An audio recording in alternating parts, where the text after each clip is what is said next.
Profitons de chaque moment, de ces nuits et de ces jours. Ramadan est revenu, Ramadan est de retour, dans le meilleur des mois. Il est le Père de l'humanité, le premier des hommes, le premier des prophètes. Vous l'avez compris, il s'agit de notre maître Adam, alayhi salam. Mais comment a-t-il été créé? Quand a-t-il été créé? Comment est-il descendu sur terre? Et comment ce monde a-t-il commencé? Ramadan, saison de la bonté. Profitons, cueillons ces nobles fruits. Radio Sunni. Bienvenue à votre rendez-vous spécial Ramadan sur Radio Sunnite. Ce soir, nous parlerons du début de la création et plus précisément du premier homme, notre maître Adam alayhi salam. Accueillons dès à présent notre invité, El-Hajj Daoud. Assalamu alaikum, Hajj. Wa alaykum assalam wa rahmatullah. Très heureux et honoré de vous retrouver ainsi que vos auditeurs pour parler de ce sujet magnifique. Barakallahu fikum. Donc maintenant, je vous propose d'entrer dans le vif du sujet. Pouvez-vous nous parler du commencement de ce monde et quelle est la première chose que Dieu a créée? Très bien. Bismillah walhamdulillah wassalatu wassalamu ala rasulillah. Louange à Allah, le Seigneur des mondes, que l'honneur et l'élévation en degrés soient accordés à notre maître Muhammad, le messager de Allah, ainsi que la préservation de sa communauté, de ce que le prophète craint pour elle. Alors la question, c'est une question très importante et si vous me le permettez, j'aimerais pour cette question prendre pour modèle notre prophète Muhammad sallallahu alayhi wa sallam. Parce que il s'avère que cette même question lui a été posée. Cette même question lui a été posée lorsque le messager sallallahu alayhi wa sallam a été interrogé par des gens du Yémen qui avaient fait le voyage pour rencontrer le prophète sallallahu alayhi wa sallam afin d'apprendre la religion. Il l'avait interrogé au sujet du commencement de ce monde, c'est-à-dire quelle était la première des créatures. Et le prophète sallallahu alayhi wa sallam a dit Kana Allahu wa lam yakun shay'un ghayruh. Ce qui signifie Alors, ce hadith signifie Allah existe de toute éternité et rien d'autre que lui n'est de toute éternité. Écoutez bien, le prophète sallallahu alayhi wa sallam, par cette réponse, nous enseigne une chose très importante. Le messager sallallahu alayhi wa sallam a commencé par citer ce qui est plus important que la réponse à leur question. Il leur a indiqué que Allah subhanahu wa ta'ala existe sans début, que rien ne s'associe à lui dans cet attribut. Il est lui seul, celui dont l'existence n'a pas de début, et que tout autre que lui a un début. Et ce sujet, le fait que Allah existe sans début, qu'il est lui seul, celui dont l'existence n'a pas de début, est un des sujets fondamentaux dans notre religion. Ceci compte parmi les fondements de notre religion. Dieu existe de toute éternité et rien d'autre que lui n'est de toute éternité. Une parole, chers auditeurs, à bien retenir. C'est une parole très importante. Allah Ta'ala existe avant le temps et l'endroit, avant l'obscurité et la lumière. Allah existe de toute éternité et rien d'autre que lui n'existe de toute éternité. Allah subhanahu wa ta'ala existe sans début. On dit qu'il est exempt de début. On dit qu'il est exempt de début. Son existence n'est pas précédée par une inexistence. Tout autre que lui est entré en existence. Tout autre que lui a une existence qui a un début. Avec l'entrée en existence de l'eau, le temps et l'endroit sont entrés en existence. Puis, après un certain temps, Allah a créé les ténèbres et la lumière. Et là, c'est l'occasion de rappeler ici quelque chose d'important, c'est un point fondamental de la croyance musulmane. C'est le fait que Allah Ta'ala n'est pas de l'ordre du monde palpable, c'est-à-dire qu'il n'est pas comme ce qu'on peut saisir avec la main, comme quoi par exemple la terre, les pierres, les étoiles ou encore les plantes et l'homme. il n'est pas non plus de l'ordre du monde impalpable, c'est-à-dire qu'on ne peut pas attraper avec la main, comme la lumière, l'âme, l'air, les djinns et les anges, parce que Allah n'a aucune ressemblance avec tout ce qui entre en existence, c'est-à-dire toutes les créatures. Allah Ta'ala n'a pas de ressemblance avec toutes les créatures. Il n'a de ressemblance avec ces choses-là d'aucune manière que ce soit. Maintenant, revenons au hadith qu'on a cité. Le prophète sallallahu alayhi wa sallam a ensuite répondu à la question des gens du Yémen. Il leur a dit wa kana arshuhu ala al-ma, qui signifie et son trône, al-arsh, fut sur l'eau. C'est-à-dire que son trône a existé au-dessus de l'eau. Dans ce hadith, il est dit de manière explicite que les premières créatures sont le trône et l'eau. Et maintenant, laquelle des deux est la première? Dans ce hadith, ce n'est pas mentionné de manière explicite, mais il y a une indication que l'eau a précédé le trône par l'existence. Parce que il est dit que le trône fut sur l'eau. Et le fait que l'eau est entrée en existence avant le trône est mentionné explicitement dans d'autres hadiths, rapportés par Ibn Hibban et d'autres, comme par exemple le hadith « Inna Allah lam yakhluq shay'an mimma khuliq qabla al-ma » c'est-à-dire que Allah n'a rien créé avant l'eau. Donc, je reprends ce que vous avez dit. L'eau est la première des créatures. Ensuite, c'est le trône. C'est ça, exactement. L'eau, puis le trône. Puis le prophète, sallallahu alayhi wa sallam, a dit « Wa kataba fi dhikri kulla shay » ce qui signifie « et il a fait écrire toutes choses sur la table préservée » al-lawh al-mahfouz. C'est-à-dire que il a fait que le kalam élevé, al-qalam al-a'la, écrive par la toute-puissance de Allah Azza wa Jal sur la table préservée tout ce qui arrive jusqu'au jour dernier en détail. Et oui, le kalam élevé, al-qalam al-a'la, a écrit par la toute-puissance de Allah Ta'ala sur la table préservée sur al-lawh al-mahfouz tout ce qui arrive jusqu'au jour dernier, jusqu'au jour du jugement. Et qu'est-ce qu'on comprend de ce hadith? On en comprend aussi que le kalam a précédé en existence la table préservée, comme ceci est rapporté d'ailleurs par At-Tirmidhi et d'autres. Dans la suite du hadith, le prophète sallallahu alayhi wa sallam a dit « Thumma khalaqa as-samawati wal-ard » ce qui signifie « Puis Allah créa les cieux et la terre ». Donc, dans l'ordre, les premières créatures sont l'eau, puis le trône, puis le kalam et la table préservée. Qu'en est-il de la création des cieux et des terres?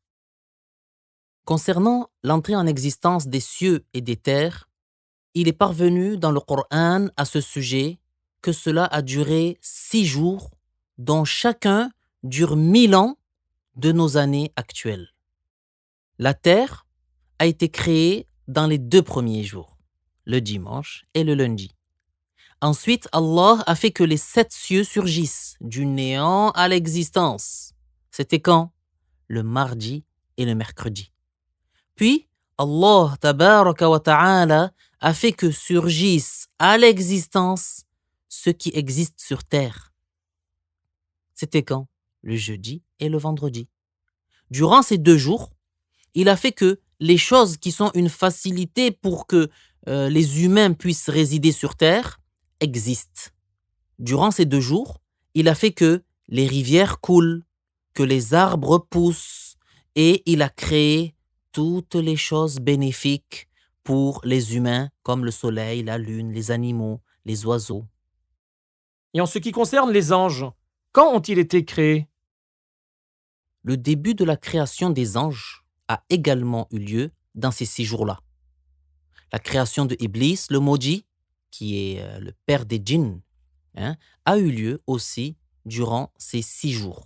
Puis, Allah a fait que Adam existe au paradis à la fin du dernier de ces 6 jours, c'est-à-dire le vendredi. Le vendredi est le meilleur jour de la semaine. Adam, alayhi salam, a été le dernier genre des créatures à entrer en existence. Allah Ta'ala l'a fait exister au Asr du vendredi. À ce sujet, notre prophète sallallahu alayhi wa sallam a dit Inna min afdali ayyamikum yawm al-jumu'ah fihi khuliqa Adam wa fihi qubid, qui signifie parmi les meilleurs de vos jours, il y a le vendredi. C'est en ce jour que fut créé Adam et c'est en ce jour qu'il mourut.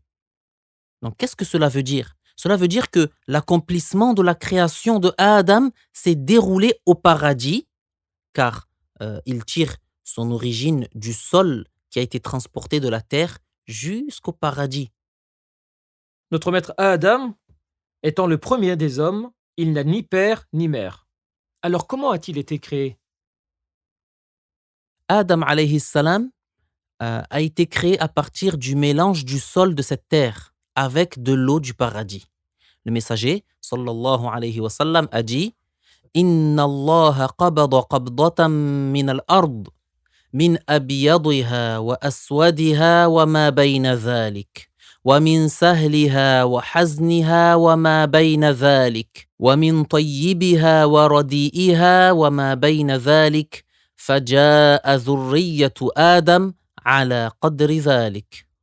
Qui signifie, certes Allah a ordonné à un ange qui a pris une poignée des sols de cette terre, de la terre claire, de la terre foncée et ce qui est intermédiaire, de la terre facile à pratiquer, de la terre rugueuse et ce qu'il y a entre les deux, de la bonne terre, de la terre moins bonne et ce qu'il y a entre les deux. La descendance de Adam est ainsi variée par la diversité de ces terres. Cela signifie que Allah a ordonné à un ange de prendre de cette terre sur laquelle nous vivons une poignée des différentes sortes de terres. Une poignée de terre claire, de terre foncée et intermédiaire. Une poignée de terre tendre, facile à pratiquer, de terre rugueuse et intermédiaire. Et la descendance de Adam est apparue ainsi variée en raison de la variété des terres à partir desquelles Adam alayhi salam a été créé. Donc là, c'est pour cela que on trouve des hommes blancs de peau, d'autres noirs de peau et d'autres de couleur intermédiaire. On trouve aussi parmi les humains celui qui est souple, celui qui est dur, on trouve celui qui est bon et celui qui est mauvais. Alors, cette terre a été pétrie avec l'eau du paradis. Le mélange est resté ainsi comme de la terre glaise pendant 40 jours. Puis, elle est devenue semblable à une poterie sèche que Allah tabaraka wa ta'ala a transformée en os, en chair et en sang. Allah.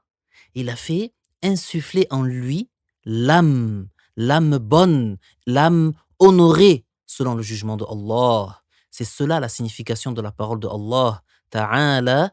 فَإِذَا سَوَّيْتُهُ وَنَفَخْتُ فِيهِ مِنْ رُوحِي, qui signifie après qu'il est devenu un corps et que j'y ai fait insuffler une âme honorée qui m'appartient.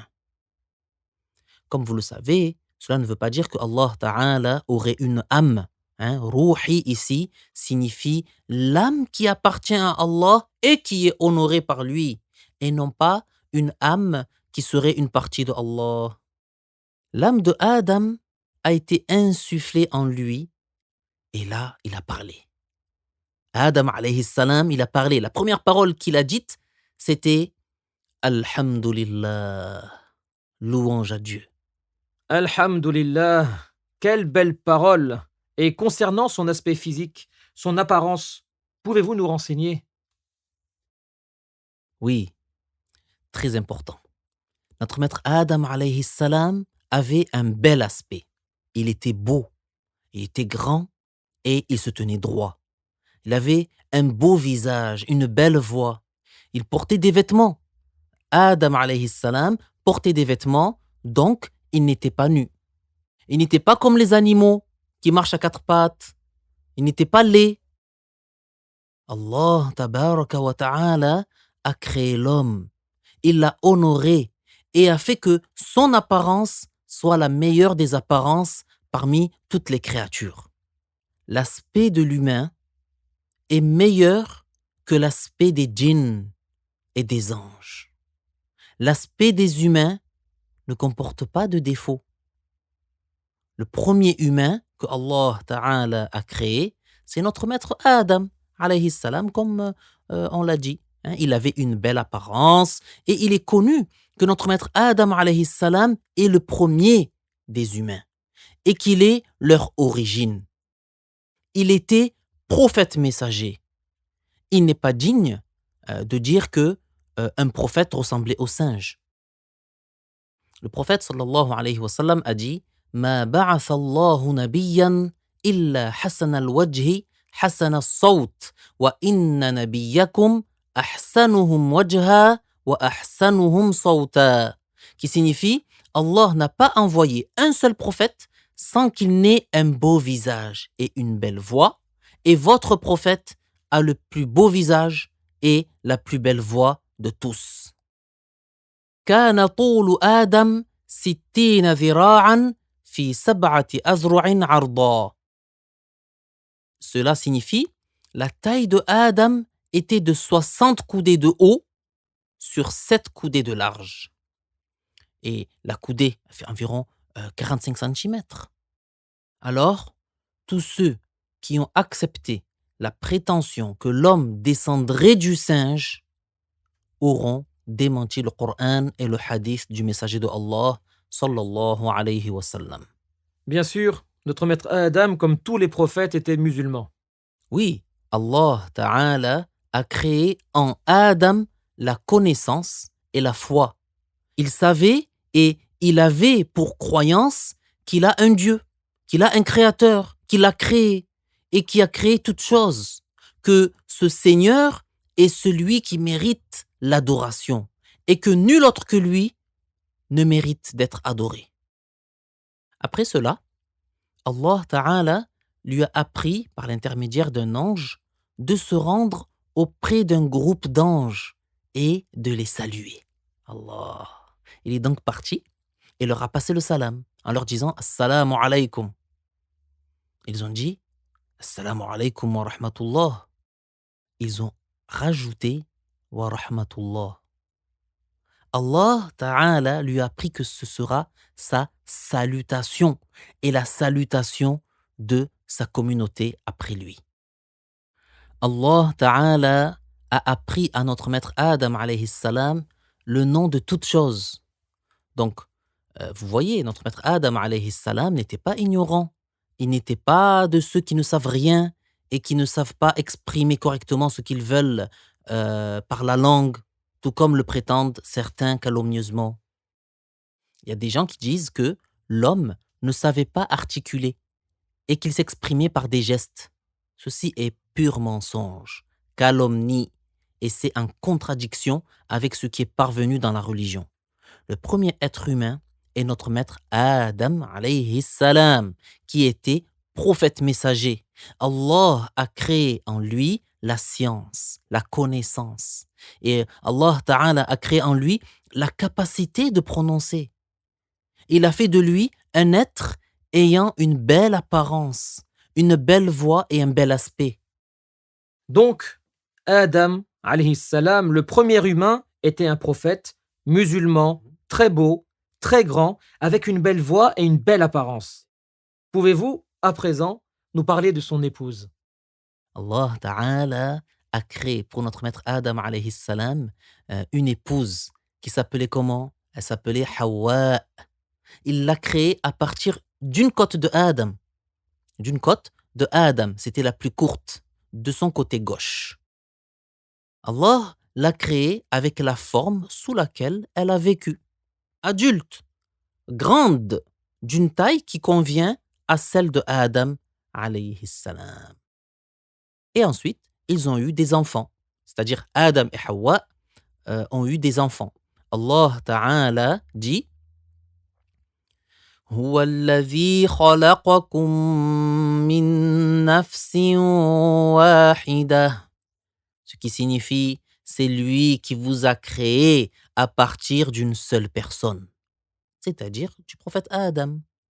وَجَعَلَ مِنْهَا زَوْجَهَا, qui signifie, et il en a créé son épouse, c'est-à-dire qu'il a créé Hawa du corps de Adam, alayhi salam.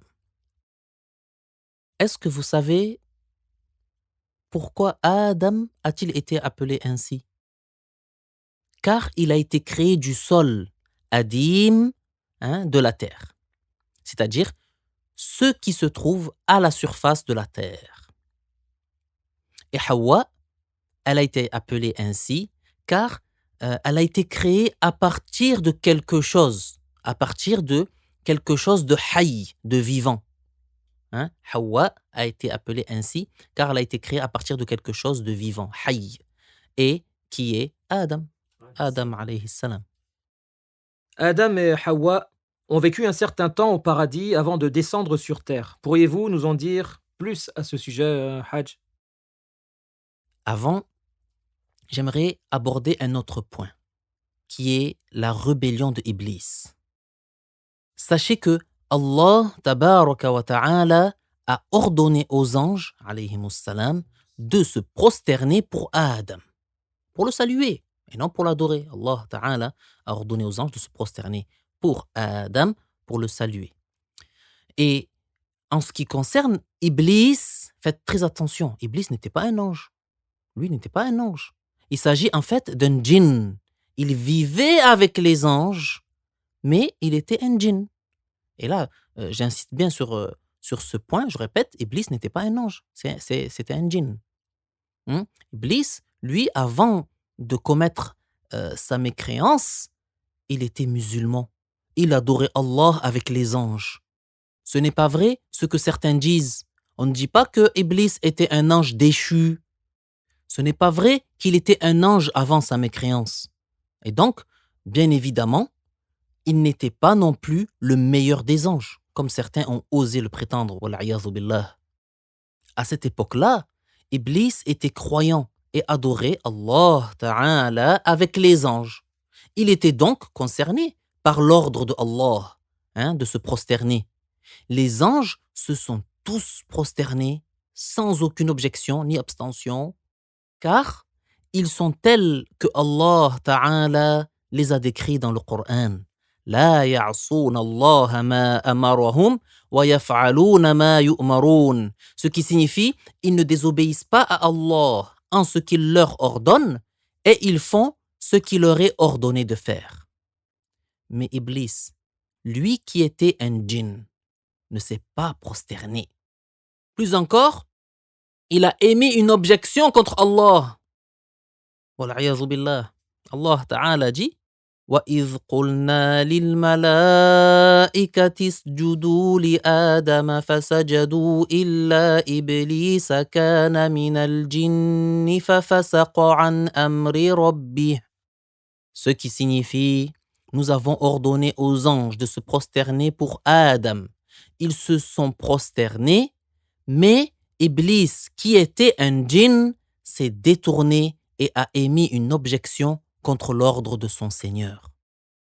Vous voyez, dans cette ayah, il est explicitement dit que Iblis était un djinn, il n'était pas un ange.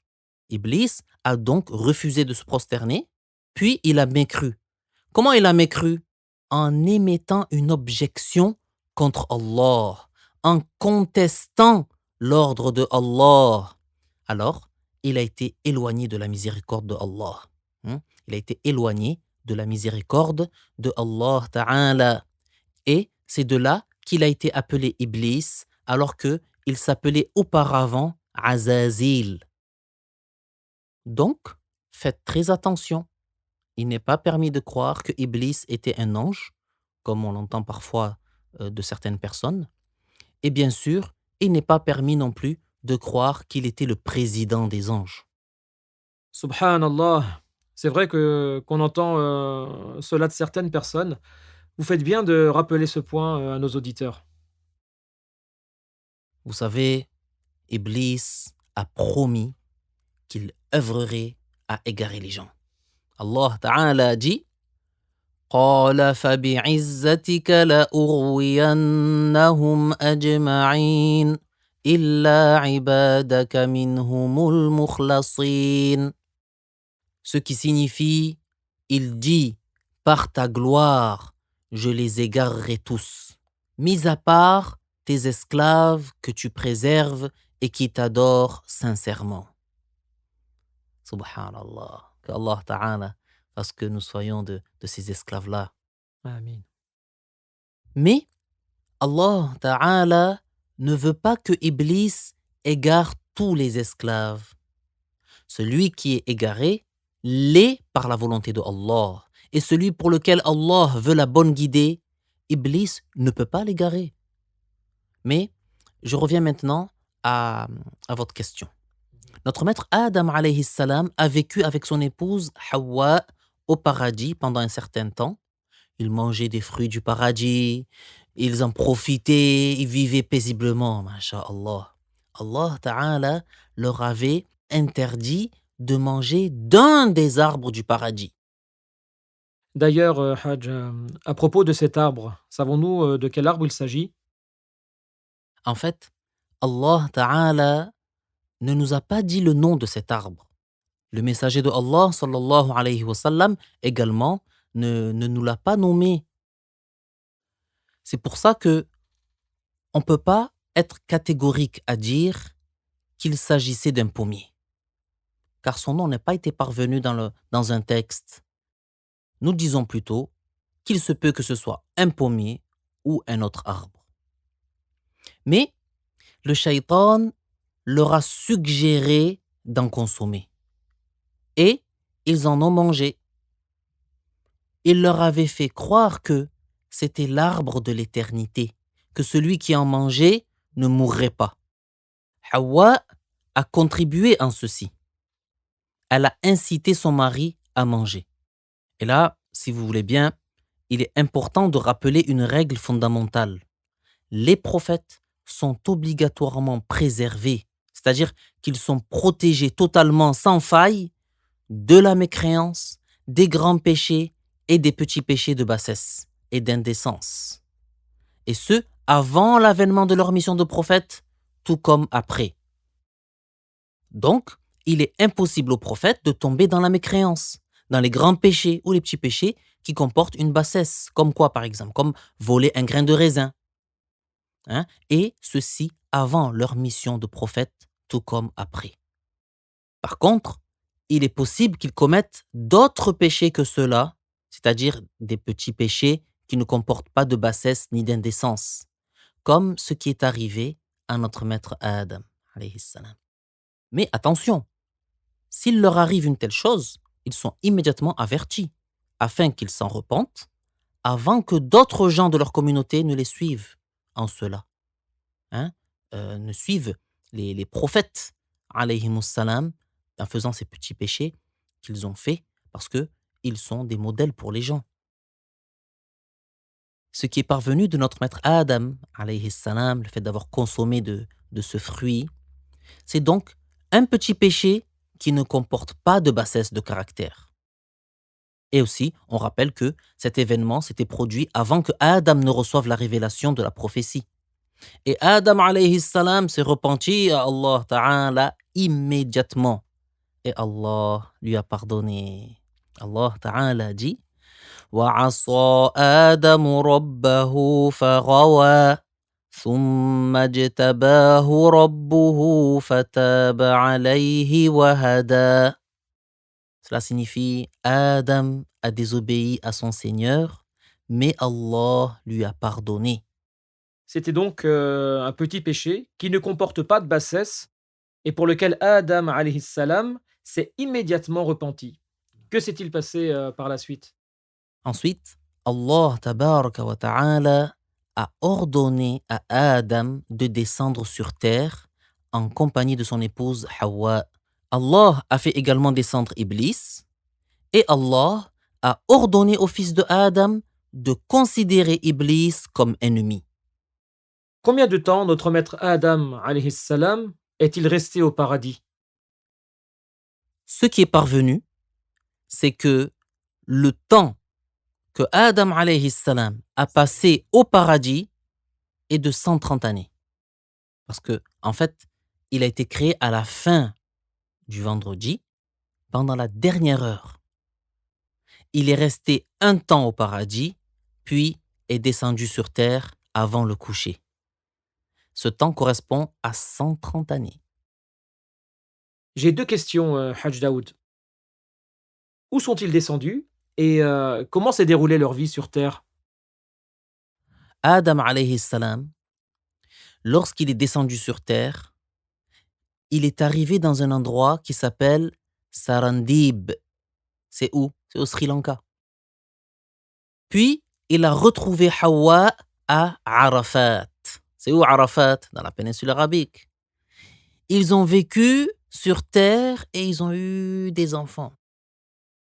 Donc Adam et Hawa étaient les seuls humains et ils ont ensuite eu des enfants. Oui. Hawa était à chaque grossesse enceinte d'un garçon et d'une fille. Elle a eu combien de grossesses? Elle en a eu 40. 40 grossesses. Et à chaque fois, elle a couché d'un garçon et d'une fille. Un garçon, une fille, un garçon, une fille. L'homme issu d'une grossesse épousait la femme d'une autre grossesse, et ce, jusqu'à devenir nombreux. Allah Ta'ala nous a appris qu'il a fait que soient engendrés de Adam et de son épouse Hawa beaucoup d'hommes et de femmes. La croyance des musulmans, c'est que l'humanité, toute l'humanité, tous les humains, est issue de Adam et Hawa. Pouvez-vous nous citer une preuve des textes qui confirment cela? Eh bien, le messager de Allah sallallahu alayhi wa sallam l'a mentionné explicitement. Par exemple, dans le hadith de l'intercession, le hadith de Ash-Shafa'a, ce hadith qui est extrêmement connu. Dans ce hadith réputé et qui est sahih et confirmé, il est cité Al-Bashar ya'tuna ila Adam fayaquluna ya Adam anta abul bashar khalaqaka biyadih ay bi'inayatih wa asjada laka malaikatah fashfa' lana ila rabbik. Ce qui signifie les humains viendront vers Adam et lui diront ô Adam, tu es le père des humains. Allah t'a créé par sa grâce particulière et a fait se prosterner pour toi les anges. Intercède en notre faveur auprès de ton Seigneur. À partir de ce hadith et de ses semblables, des hadiths semblables, nous avons compris l'explication de la parole de Allah Ta'ala Khalaqakum min nafsin wahidah, qui signifie il vous a créé à partir d'une même personne. Nous avons appris que cette même personne est Adam alayhi salam. En résumé, notre maître Adam alayhi salam est le père des humains, il est descendu sur terre et a eu une descendance et c'était un prophète. Allah Ta'ala dit dans son livre honoré Inna Allah astafa Adam, ce qui signifie certes Allah a élu Adam. Allah a fait de notre maître Adam alayhi salam un prophète messager pour sa descendance et pour sa femme, afin de leur enseigner, afin de leur apprendre à adorer Allah uniquement et à ne rien lui associer. Allah Ta'ala a envoyé les messagers par miséricorde pour ses esclaves. Parce que la raison à elle seule n'est pas suffisante en soi pour se dispenser des prophètes.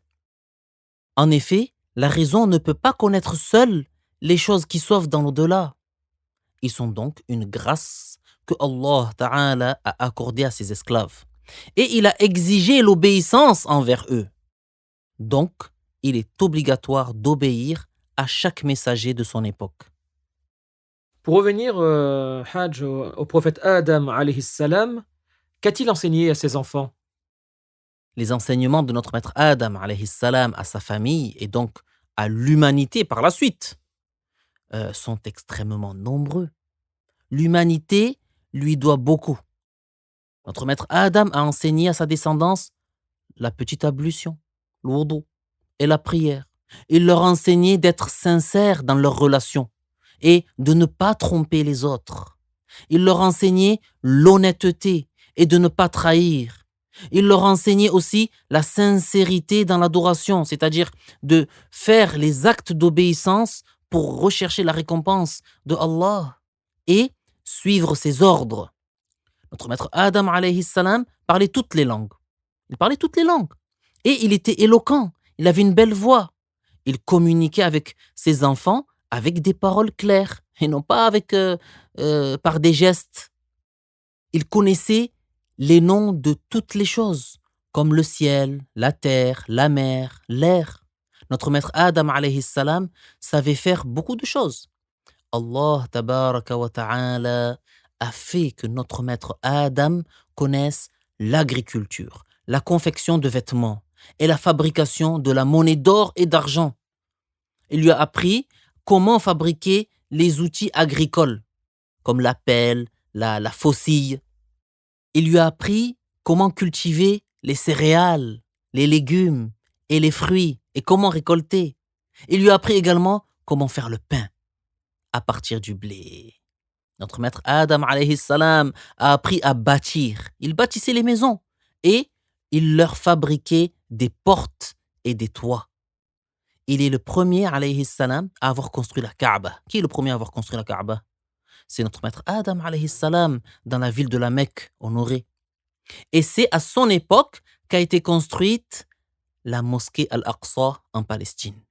Et ce, 40 années après avoir construit la Kaaba. Bien des choses se sont passées lors de sa vie, alayhi salam. Combien de temps a-t-il vécu? Sachez que, avant de mourir, notre maître Adam alayhi salam avait eu 40 000 descendants. Notre maître Adam alayhi salam a vécu 1000 ans, 130 ans au paradis et le reste sur terre. Donc ce récit de la vie du prophète Adam, le père de l'humanité, était passionnant. Pouvez-vous nous dire quelques mots sur ce qui s'est passé après sa mort? Oui, après sa mort, ses descendants sont restés sur l'islam. Ils n'adoraient nul autre que Allah Ta'ala. Ils adoraient Allah Azza wa Jal, l'unique sans associé. Ils n'adoraient ni le soleil, ni la lune, ni quoi que ce soit d'autre que Allah. Par le passé, c'est-à-dire à l'époque de Adam alayhi salam, tous les humains avaient une seule et même religion qui était l'islam. Il n'y avait pas parmi eux de non-musulmans. Ils sont restés ainsi à l'époque de notre maître Shif alayhi salam et jusqu'à l'époque de notre maître Idris alayhi salam. L'adoration d'autre que Allah, donc la mécréance, n'est arrivée qu'après le décès du prophète Idris. Combien d'années après la mort du prophète Adam? 1000 ans. 1000 ans après la mort du prophète Adam alayhi salam. Puis, après la mort du prophète Idris alayhi salam, 1000 années se sont écoulées jusqu'à ce que Nuh alayhi salam soit envoyé. Vous avez cité le prophète Nuh qui a été envoyé bien après les prophètes Adam, Shith et Idris, alayhimus salam. Pourtant, certains prétendent que Nuh est le premier prophète. En fait, Nuh alayhi salam est le premier prophète à avoir été envoyé aux mécréants pour les appeler à l'adoration de Allah, l'unique, qui n'a pas d'associé. C'est cela la signification du hadith du prophète, sallallahu alayhi wa sallam, rapporté par Al-Bukhari et d'autres, que Adam alayhi salam dira aux gens au jour du jugement: Idhabu ila Nuh fa innahu awwalu rusulillah ila ahli al-ard. Qui signifie: allez voir Nuh. Il est le premier messager de Allah envoyé aux gens sur terre. Ce qui est visé ici par le premier messager de Allah, c'est-à-dire le premier des prophètes que Allah a envoyé à des gens mécréants. Et cela ne veut pas dire qu'il est le premier des prophètes dans l'absolu, puisque Adam, Shith et Idris l'avaient précédé. Ils étaient avant Nuh, alayhi salam. Donc, cette primauté, le fait d'être premier, cette primauté est une primauté relative et non une primauté absolue. Cela est semblable à ce qui est confirmé dans un hadith attribué au prophète que la première des créatures que Allah a créées, c'est le qalam. Or, il a été précédé dans l'existence par l'eau et par le trône, comme cela ne nous échappe pas. Barakallahu fikum, Hajj. C'était Amin wa fik. vraiment très enrichissant. Que Dieu vous récompense pour Amin. toutes ces informations. Barakallahu fikum. Et je remercie également les auditeurs pour leur attention. Jazakumullahu khayra. Amin ya Rabbal Alamin. Chers auditeurs, likez la vidéo, partagez-la, laissez-nous un commentaire et n'oubliez pas de vous abonner pour ne manquer aucune de nos émissions Radio Sunnite, la voix de la PBIF spéciale Ramadan.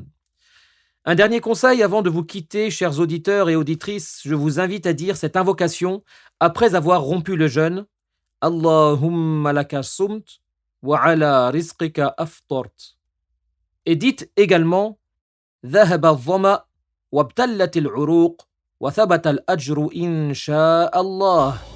Que Dieu agrée votre jeûne et à très bientôt, Inch'Allah.